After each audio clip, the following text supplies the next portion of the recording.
Как живут люди на самом густонаселенном острове в мире, размер которого всего 20 соток? Этот остров на озере Виктория в Африке мог бы стать рекордсменом по многим параметрам, например, самый мелкий остров, из-за которого началась война. Но пока вроде он остается лишь самым густонаселенным островом в мире. При том, что весь остров тянет скорее на хороший дачный участок, поскольку площадь его всего 20 соток. На 2000 квадратных метрах умудряется жить, по средним прикидкам, около 500 человек. Формально на острове Мигинга живет меньше народу. По переписи 2018 года было чуть больше 400 человек, если вообще можно как-то считать, что кто-то там официально живет. Ведь непонятно даже, к какому государству относится этот клочок суши. Что и могло в свое время стать причиной чуть ли не военных действий между Кенией и Угандой.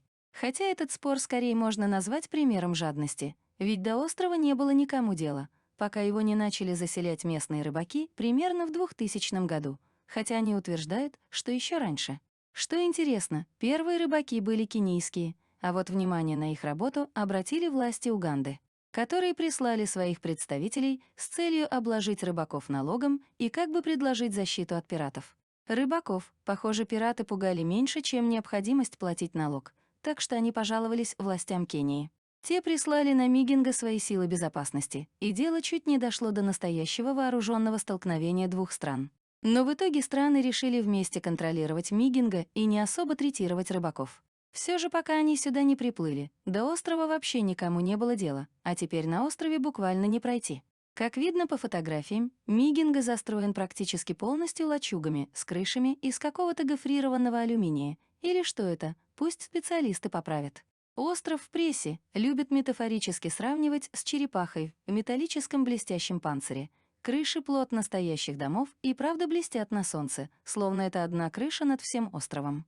Незастроенными остаются только узкие проулки между домами и каменистые берега, которые нужны, чтобы разделывать на них рыбу. Сушат куски этой рыбы затем на проволоке, протянутой между домами. Нет смысла говорить о том, что здесь сплошная антисанитария. Но, как изрекалось в одном анекдоте, это наша родина, сынок. То есть людей все более или менее устраивает. Около сотни лодок выходят в море каждое утро, и рыбаки ловят нильского окуня. Затем улов привозится на остров, и что-то продается оптовым покупателям, которые подъезжают к нужному времени, что-то, соответственно, готовится местными женщинами. Окуня этого, кстати, в озеро Виктория запустили только в 60-х годах прошлого века. Он тут хорошо прижился, вытеснив часть местной живности.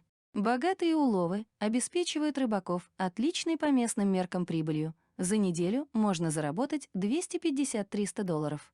Это при том, что рыбаки в других районах за ту же сумму работают 2-3 месяца.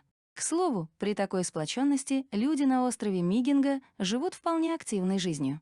На острове есть паб, клуб и даже что-то вроде борделя, услуги которых вполне востребованы.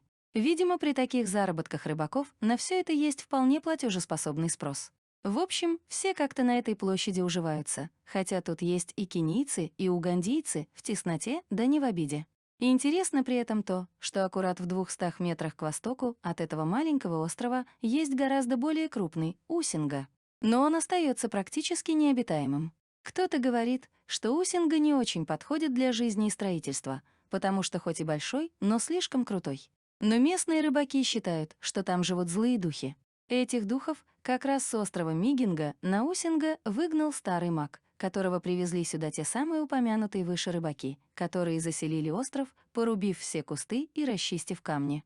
Сейчас на острове Усинга пусто, только на берегу, который расположен напротив Мигинга, видны несколько построек, относящихся к морской полиции Кении. Даже флаг есть, сразу видно, что эта территория спорной не является.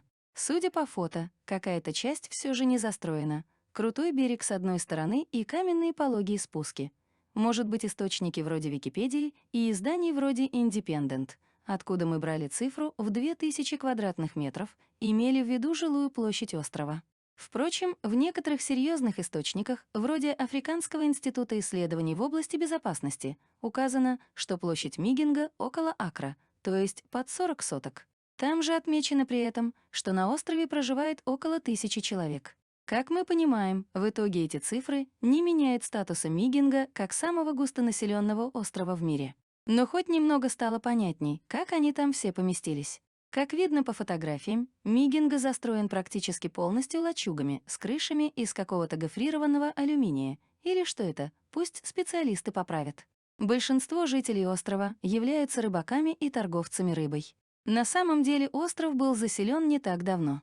Первыми жителями острова были двое кенийских рыбаков — Далма Стемба и Джордж Кибеби, которые утверждали, что обосновались на острове в 1991 году. В то время остров был покрыт травой, и здесь обитало множество птиц и змей. Позже к ним присоединились еще 60 членов их рыболовецкой артели, которые прибыли сюда после того, как узнали, что район богат на нильского окуня. Впоследствии другие рыбаки из Кении, Уганды и Танзании также поселились на острове, превратив его в процветающий центр торговли.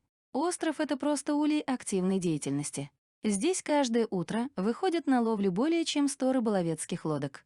После того, как рыбоперерабатывающие компании на местном рынке купят улов у рыбаков, они перевозятся его из Кении на материк, откуда рыба экспортируется в страны Европейского Союза и за его пределы. Заветный нильский окунь является центральным элементом многомиллионной рыбной отрасли, жизненно важной для экономики Уганды, Кении и Танзании. Богатый запас нильского окуня в водах вокруг острова Мигинго привел даже к территориальному спору между двумя странами — Угандой и Кенией.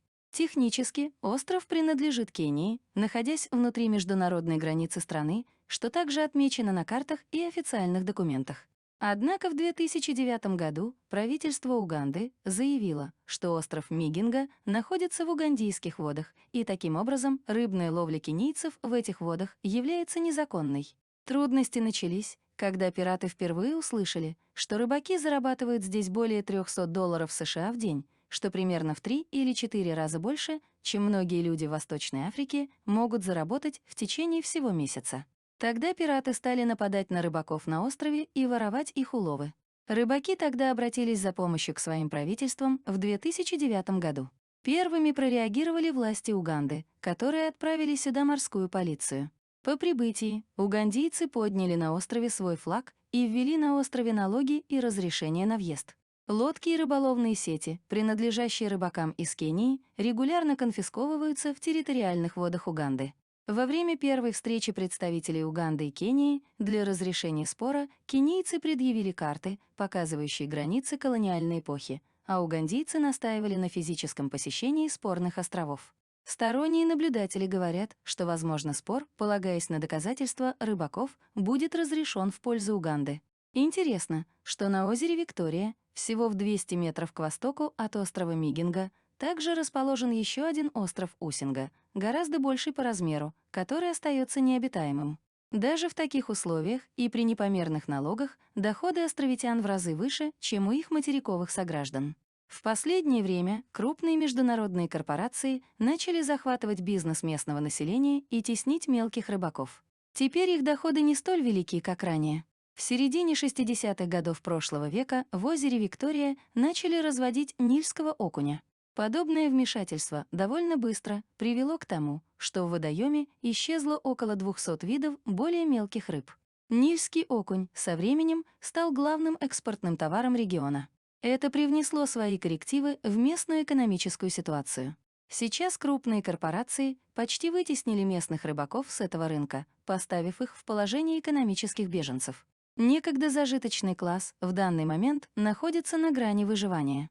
Вот такой высокой ценой достается то, что мы привыкли видеть на своем столе каждый день. Конечно, по местным меркам, заработок рыбаков считается довольно большим, если сравнивать с заработками на материке. К тому же, зарабатывают они наличными, что тоже немаловажно. На острове есть примитивная инфраструктура, что делает жизнь там, пусть не комфортной, но сносной. Человек ведь такое существо, которое ко всему привыкает. Мигинго — уникальная территориальная община, где есть целых 4 борделя, но нет ни одной больницы. С таким устройством неудивительно, что все заработанные стол нелегким трудом деньги идут на продажных женщин и горячительные. На острове даже есть местная элита. Это двое предприимчивых товарищей, приехавших сюда с материка. Джозеф Нсубуга из Уганды и Леонард Абала из Кении были в первых рядах, и сейчас они по местным меркам сказочно богаты. Джозефу принадлежат все дома на острове, а Леонард владеет всеми лодками. Чаще всего сюда переезжают одиночки, но иногда встречаются и семьи. Очень печально, что жизнь здесь не похожа на нечто приятное. Врачей здесь нет, максимум фармацевты. В общем, Мигинга — это отнюдь не рай земной и уж точно не вполне подходит для семейных пар с детьми. На самом густонаселенном острове Земли царят свои правила. Жалкие лачуги, лодки, 13 баров и 4 борделя. Не мечта, точно.